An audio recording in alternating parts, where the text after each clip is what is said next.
ഗവൺമെന്റിന്റെ ഭാഗത്തു നിന്ന് ഒരു മറുപടിയും പറയുന്നില്ല.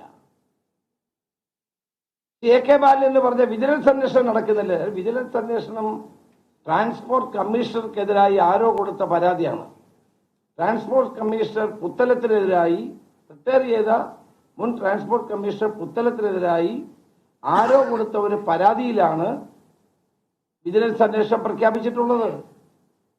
അല്ലാണ്ട് AI ക്യാമറയുമായി ബന്ധപ്പെട്ട കരാറുകളുമായി ഉള്ള കാര്യത്തെ സംബന്ധിച്ച് ഒരു വിജിലൻസ് അന്വേഷണം ഇപ്പൊ നടക്കുന്നില്ല.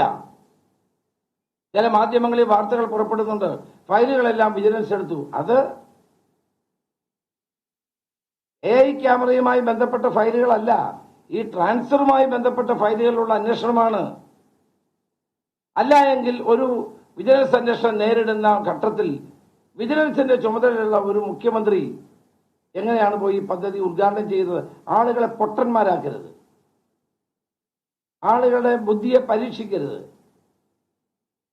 ശ്രീ ബാലൻ പറഞ്ഞ വിജിലൻസ് അന്വേഷണം നടക്കുന്നത്, ഏത് വിജിലൻസ് അന്വേഷണം, എവിടെ നടക്കുന്നതാണ് പറയുന്നത്? ഞാനും കുറച്ചുനാൾ വിജിലൻസ് കൈകാര്യം ചെയ്ത ഒരാളാണ്, എനിക്കറിയാം എങ്ങനെയാണ് വിജിലൻസ് അന്വേഷണം നടക്കുന്നതെന്ന്. എങ്ങനെയാണ് ഈ കാര്യത്തിൽ വിജിലൻസ് അന്വേഷണം നടക്കുന്നുണ്ടോ? പിന്നെ അദ്ദേഹം പറയുന്നത് വ്യവസായ വകുപ്പിന്റെ സെക്രട്ടറി അന്വേഷിക്കുന്നത്. ആ അന്വേഷണം ആർക്ക് വേണം?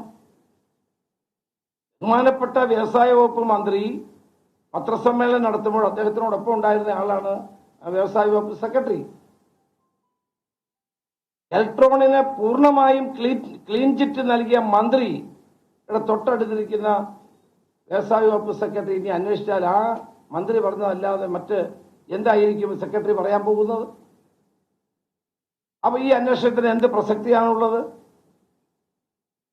അപ്പം AI ക്യാമറയുമായി ബന്ധപ്പെട്ട് വന്നിരിക്കുന്ന ഗുരുതരമായ